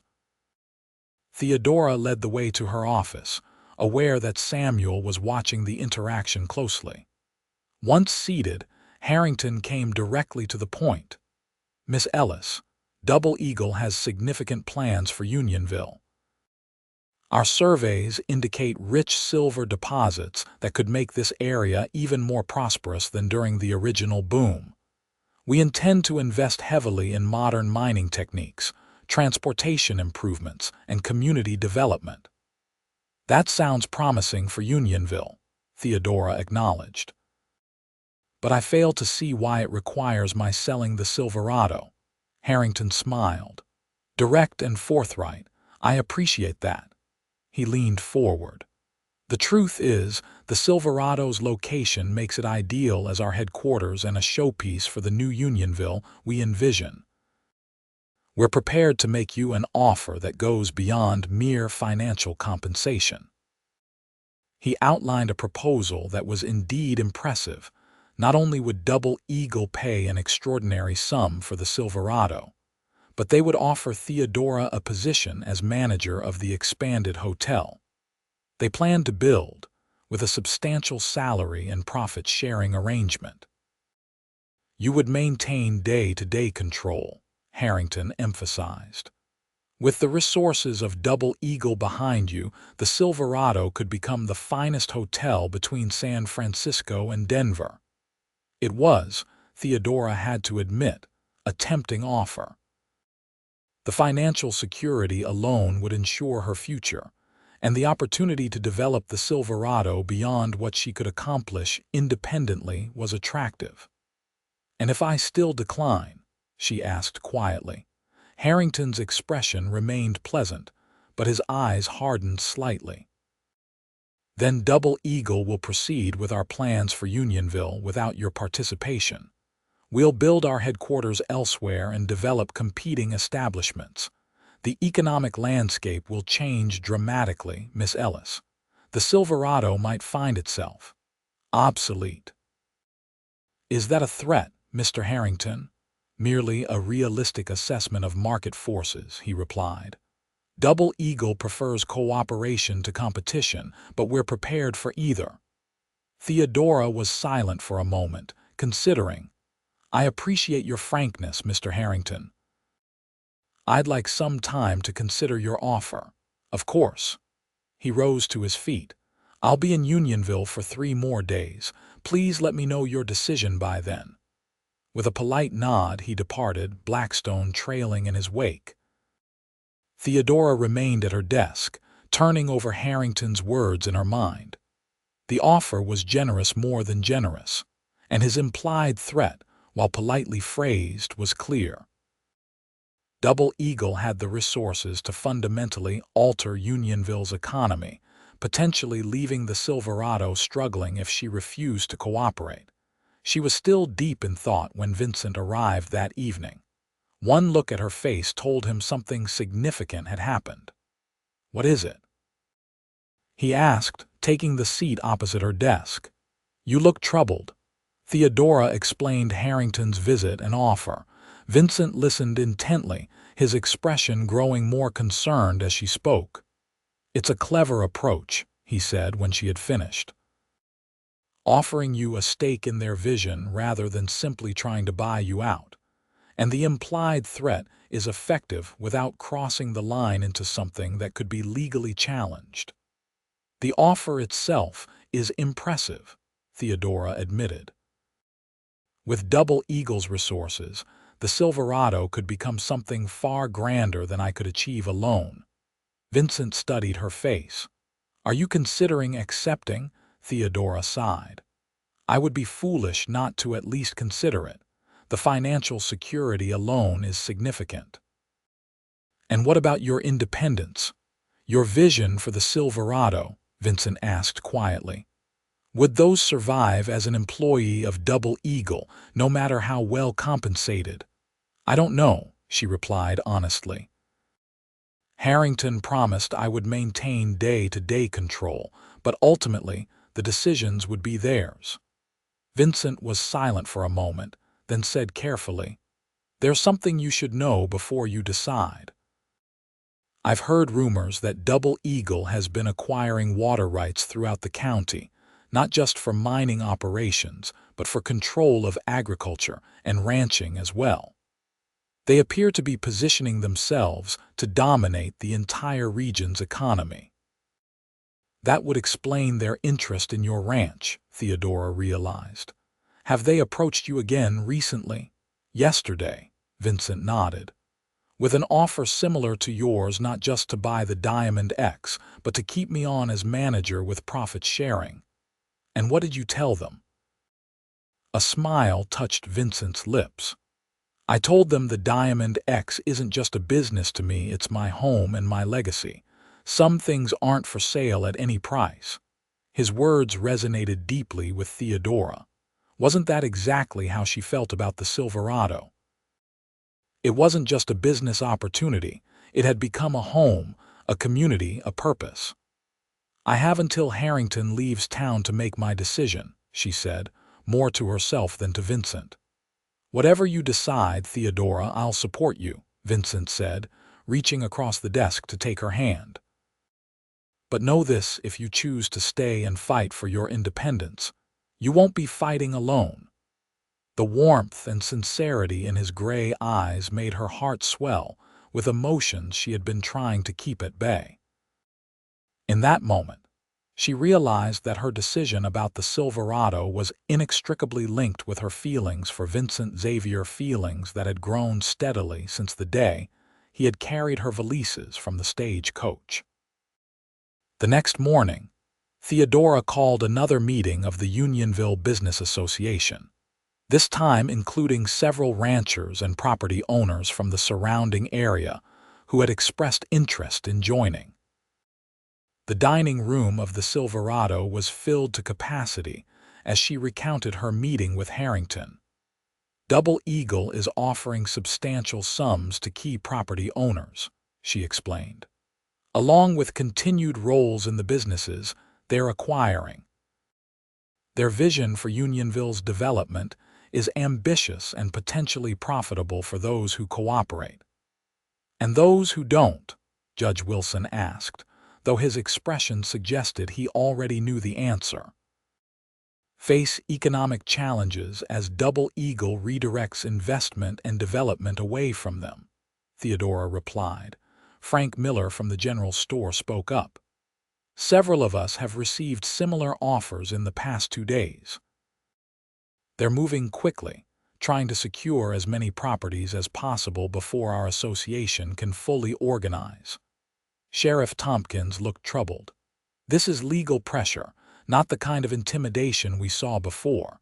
I can't intervene in legitimate business dealings, no matter how aggressive. No one is suggesting you should, Theodora assured him. But we need to make an informed, collective decision about how to respond.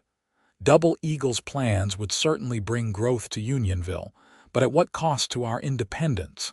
The discussion that followed was heated at times. Some saw Double Eagle's investment as the key to Unionville's future prosperity. Others viewed it as a threat to the community's character and autonomy. Eventually, Vincent stood to address the group. I've seen mining booms come and go, he said, his deep voice carrying easily through the room. The companies that drive them are interested in profit, not communities. They extract what's valuable, then move on, leaving towns to fend for themselves once the ore plays out. He paused, looking around at the assembled business owners and ranchers. What makes Unionville special isn't silver in the ground, it's the people who have built lives here, who care about this place and each other. If we surrender control to outside interests, we risk losing that. His words struck a chord with many in the room. Several others spoke up, sharing similar concerns about Double Eagle's long-term commitment to Unionville. Finally, Judge Wilson proposed a compromise. What if our association approached Double Eagle with a counter-offer? We welcome their investment in mining operations and infrastructure, but maintain independent ownership of our existing businesses. We could form a development committee to coordinate growth in ways that benefit both the company and the community. The idea gained immediate support. By the end of the meeting, a delegation had been chosen to meet with Harrington. Judge Wilson, Frank Miller, Vincent, and Theodora would represent the association's interests. As the meeting broke up, Vincent drew Theodora aside. "This approach might work," he said. "Harrington strikes me as a businessman first and foremost. If we can show him a path to profit that doesn't require complete control, he might be flexible." "I hope you're right," Theodora replied, "because I've made my decision. The Silverado isn't for sale, not to Double Eagle or anyone else." Vincent's face broke into a smile that warmed his eyes. "I had a feeling that would be your answer." "Your words helped me see it clearly," she admitted. "Some things aren't for sale at any price." The meeting with James Harrington was scheduled for the following afternoon at the Silverado. Theodora spent the morning ensuring the dining room was immaculate and arranging for refreshments to be served. If they were to negotiate as equals, presentation mattered. Harrington arrived precisely on time, accompanied by William Blackstone and another man whom he introduced as Edward Phillips, Double Eagle's chief engineer. The mining executive raised an eyebrow at finding not just Theodora but 3 other community leaders waiting to meet with him. "I see this is to be a more comprehensive discussion than I anticipated," he observed as they took their seats around the large dining table. "Mr. Harrington," Judge Wilson began formally, "we represent the Unionville Business Association, recently formed to promote the cooperative development of our community. We've asked Miss Ellis to arrange this meeting to discuss Double Eagle's plans for Unionville and how they might align with our own vision for the future."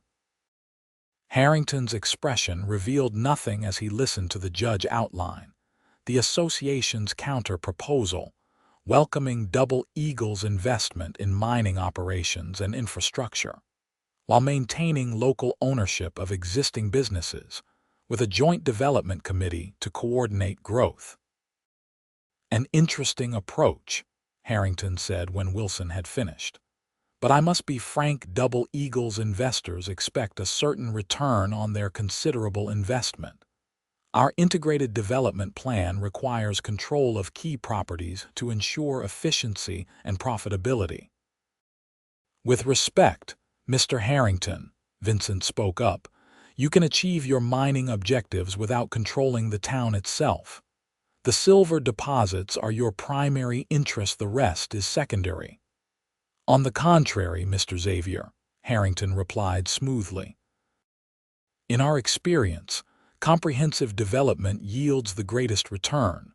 Workers need housing, supplies, entertainment. Controlling those aspects allows us to operate more efficiently." "And what happens when the silver runs out?" Theodora asked quietly. "Double Eagle will move on to the next opportunity, but those of us who call Unionville home will remain. We have a vested interest in sustainable growth."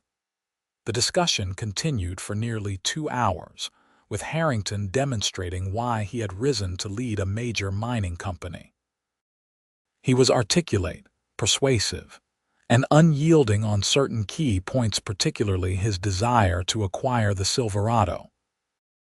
"It's the centerpiece of our vision for the new Unionville," he explained, spreading plans on the table that showed an expanded, elegant hotel and administrative center where the Silverado currently stood. "The location is ideal, and the existing structure provides a foundation we can build upon." Theodora studied the plans, impressed despite herself by the grandeur of what Harrington envisioned. It's certainly ambitious, she acknowledged, but my answer remains the same. The Silverado is not for sale. Harrington's pleasant expression faltered slightly. Miss Ellis, I urge you to reconsider. Double Eagle can proceed with or without your cooperation, but the outcome for you personally will be quite different depending on your choice. Is that a threat, Mr. Harrington? Vincent asked, his voice deceptively calm. Not at all, the mining executive replied. Simply a statement of economic reality.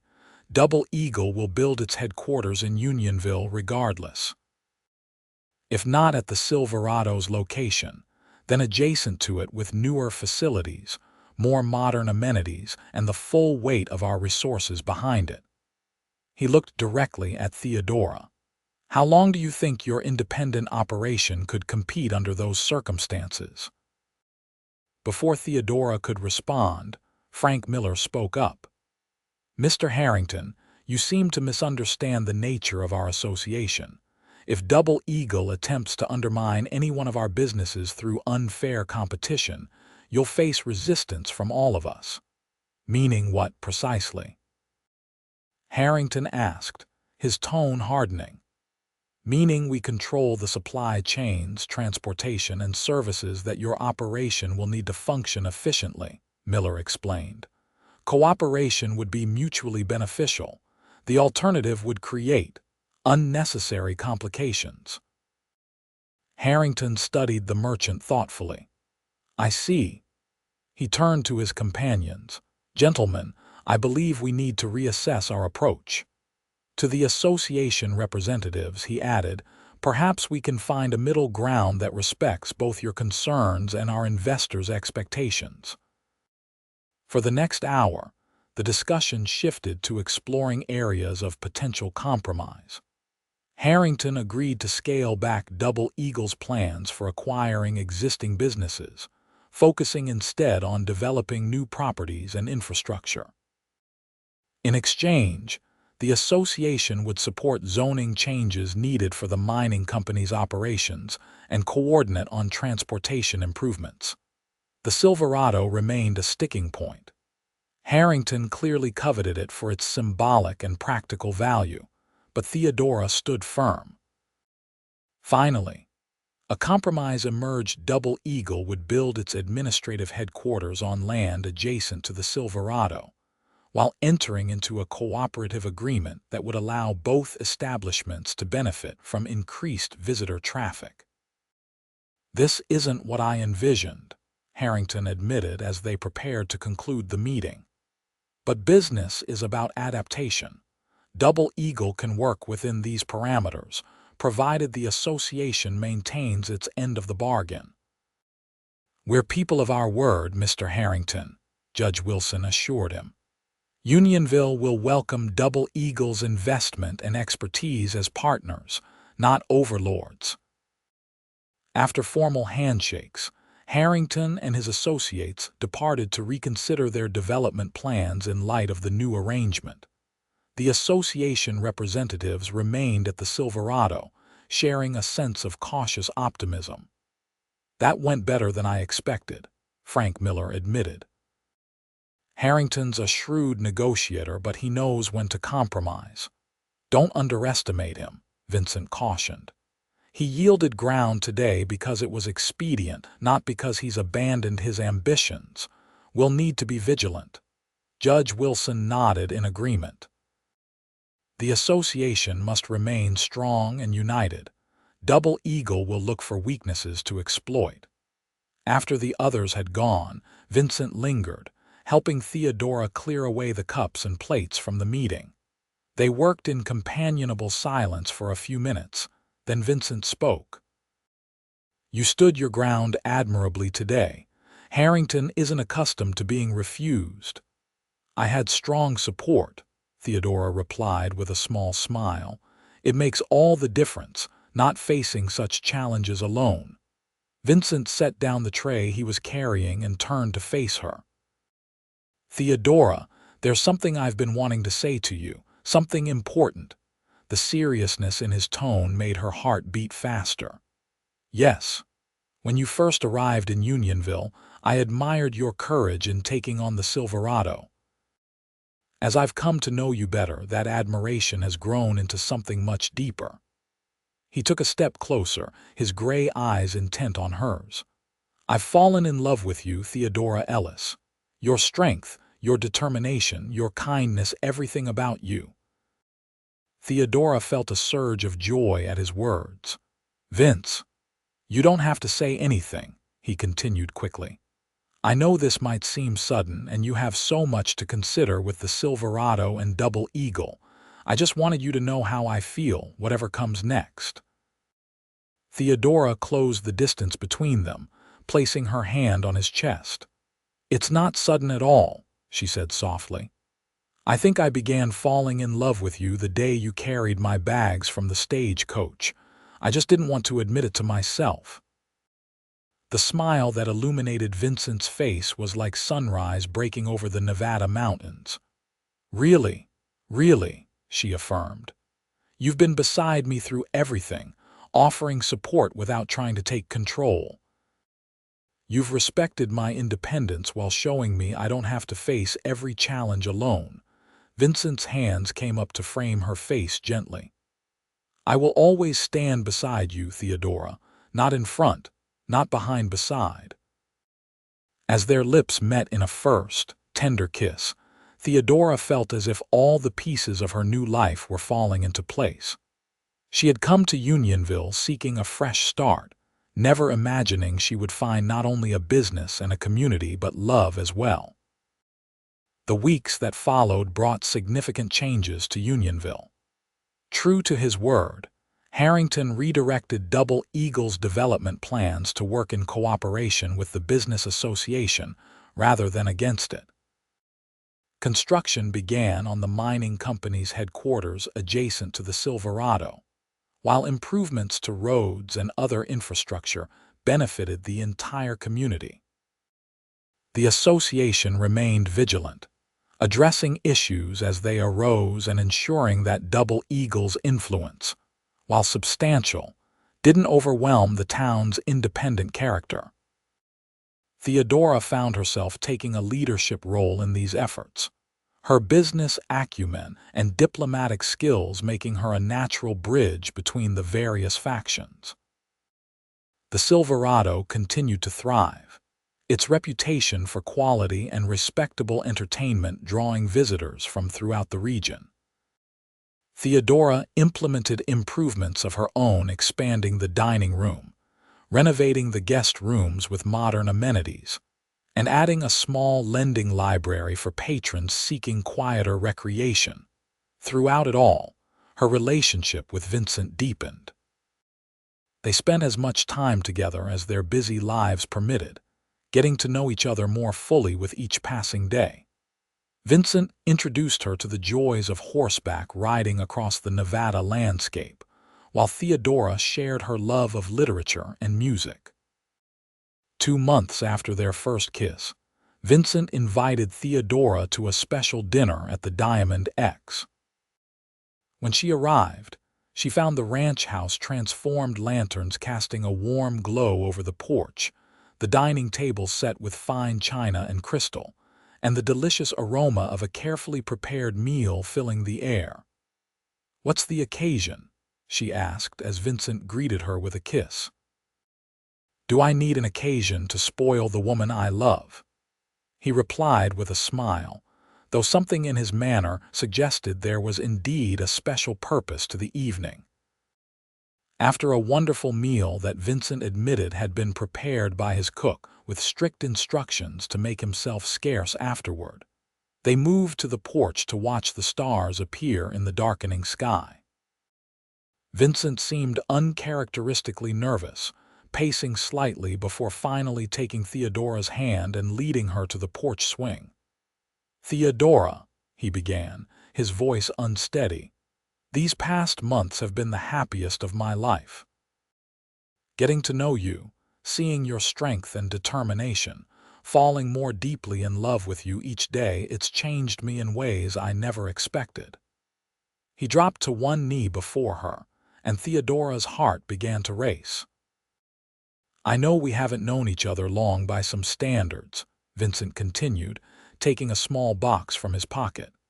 But out here, life teaches us not to waste time when we find something precious. He opened the box to reveal a beautiful ring with a solitary diamond. Theodora Ellis, would you do me the extraordinary honor of becoming my wife? Tears of joy filled Theodora's eyes. Yes, Vincent Xavier. Yes, with all my heart. As he slipped the ring onto her finger and gathered her into his arms, Theodora felt a happiness so complete, it seemed to illuminate her from within. She had come to Nevada seeking independence and a fresh start. She had found that and so much more: a home, a community, and a love that promised to grow stronger with each passing day. The news of their engagement spread quickly through Unionville, met with widespread approval and genuine happiness. Even James Harrington, when informed during a business association meeting, offered his congratulations with what appeared to be sincere goodwill. "You've chosen well, Xavier," the mining executive said, shaking Vincent's hand. "Miss Ellis is a formidable woman, as I've learned to my cost and eventual benefit." Plans for the wedding moved forward, with a date set for early autumn when the Nevada weather would be ideal for an outdoor celebration.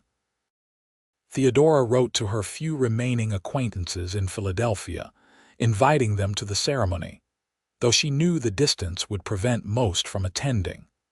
One unexpected response came in the form of a letter from her father's youngest sister, Aunt Martha, whom Theodora hadn't seen in years. The older woman not only accepted the invitation, but arrived in Unionville a full month before the wedding, eager to help with preparations and to meet the man who had won her niece's heart. "I always knew you were destined for something extraordinary, Theodora," Aunt Martha said after meeting Vincent. "Your father had the same spirit, never content with the conventional path." With Aunt Martha's help and advice, Theodora navigated the whirlwind of wedding preparations while continuing to manage the Silverado. Vincent, meanwhile, was expanding the main house at the Diamond X, adding rooms that would make it more comfortable for a couple rather than a bachelor. "Though we could live at the Silverado if you prefer," he offered one evening as they discussed their future living arrangements. "I know how important the hotel is to you." Theodora shook her head. "Samuel is perfectly capable of managing day-to-day operations with my oversight. And truthfully, I've fallen in love with the Diamond X almost as deeply as I've fallen in love with its owner. It's where we should make our home." As the wedding day approached, Unionville buzzed with excitement. The ceremony would take place on the grounds of the Diamond X, followed by a celebration that would include not just the couple's friends and associates but the entire community. It would be, everyone agreed, the social event of the year. The morning of the wedding dawned clear and bright, the Nevada sky a perfect blue canopy over the Diamond X. Theodora prepared in the guest room of the ranch house, assisted by Aunt Martha and Marie, who had become a trusted friend as well as employee. The dress, ordered from San Francisco at considerable expense, was a vision of ivory silk and delicate lace. As Marie arranged Theodora's auburn hair, weaving wildflowers into an elegant coiffure, Aunt Martha dabbed at her eyes. "Your parents would be so proud of you, my dear," she said, adjusting the veil. "Not just for finding happiness, but for building something of your own first. You've proven yourself in ways few women have the opportunity to do." "Thank you, Aunt Martha," Theodora replied, touched by her words. "That means more than I can say." Outside, guests were arriving: ranchers and merchants from throughout the county, miners and engineers from the Double Eagle operation, and even a delegation from Carson City, including the territorial governor who had business interests in the new mining development. Vincent waited near an arbor decorated with autumn flowers, looking handsome and slightly nervous in a new suit. Beside him stood Emmett Brown, serving as best man with several other ranch hands nearby, all unrecognizable in their Sunday best. As the appointed hour arrived, a hush fell over the assembled guests. The musicians, a string quartet brought in from Carson City, began to play, and all eyes turned toward the house. Aunt Martha emerged first, taking her place in the front row. Then came Theodora, walking alone, her head held high in a gesture of independence that perfectly captured her spirit. Vincent's face, as he watched her approach, was a portrait of love and wonder. To Theodora, the crowd seemed to fade away. She saw only the man waiting for her, the man who had become her partner in every sense of the word. Judge Wilson performed the ceremony with dignity and warmth, speaking of commitment, partnership, and the special bond that forms when two people choose to face life's challenges together. When the time came to exchange vows, Vincent's voice was steady and sure. Theodora, when you arrived in Unionville, you brought with you a strength and determination that changed our town for the better. You changed me for the better. I promise to love and honor you all the days of my life, to stand beside you in whatever challenges we face, and to cherish each moment of the journey we begin today. Theodora's voice trembled slightly with emotion as she responded. Vincent, you showed me that independence doesn't mean standing alone. With you, I've found a partnership I never knew was possible, one based on respect, admiration, and the deepest love. I promise to walk beside you through all of life's joys and sorrows, to build our dreams together, and to love you with my whole heart for as long as I live. As Judge Wilson pronounced them husband and wife, and Vincent kissed his bride to the cheers of the assembled guests, Theodora felt a sense of completion that transcended the moment. She had found not just a husband but a true partner, someone who valued her strength rather than being intimidated by it. The celebration that followed was everything a frontier wedding should be: abundant food and drink, music and dancing that continued well into the night, and the warm fellowship of a community coming together to honor two of its own. Even James Harrington, who attended with his wife, seemed genuinely moved by the occasion, offering a toast to the couple that acknowledged their role in shaping Unionville's future. As evening fell and lanterns were lit around the property, Vincent drew Theodora away from the festivities for a moment of quiet together. "Happy, Mrs. Xavier?" he asked, his arms encircling her waist as they stood in the shadow of a large oak tree. "Completely," she replied, leaning into his embrace. "Though I may keep Ellis for business purposes, Theodora Ellis Xavier is quite a mouthful," Vincent chuckled. "Whatever name you choose, you'll always be the remarkable woman who stood up to an entire mining company and won the woman I fell in love with the moment I saw her stepping down from the stagecoach." "Was it really that moment?" Theodora asked, turning in his arms to face him. "It was," he admitted. "Though I didn't recognize it as love then. I just knew you were someone special, someone who would change Unionville and me forever." As they rejoined their guests for the final dances of the evening, Theodora reflected on the journey that had brought her to this moment. From a solitary woman arriving in a dusty frontier town to the partner of one of its most respected citizens, building a future that balanced independence with the strength that comes from true partnership. The years that followed brought both challenges and joys to Vincent and Theodora Xavier. The silver boom transformed Unionville into a bustling center of commerce, with the Silverado Hotel at its heart. Under Theodora's continued guidance, the establishment maintained its character while adapting to the changing times, becoming known throughout Nevada for its quality and respectability. The Diamond X Ranch prospered as well, with Vincent's innovative approach to ranching setting standards that others sought to emulate. Together, they balanced their business responsibilities with the building of a family welcoming a son, Theodore James, in their second year of marriage, followed by twin daughters, Alina and Margaret, 2 years later.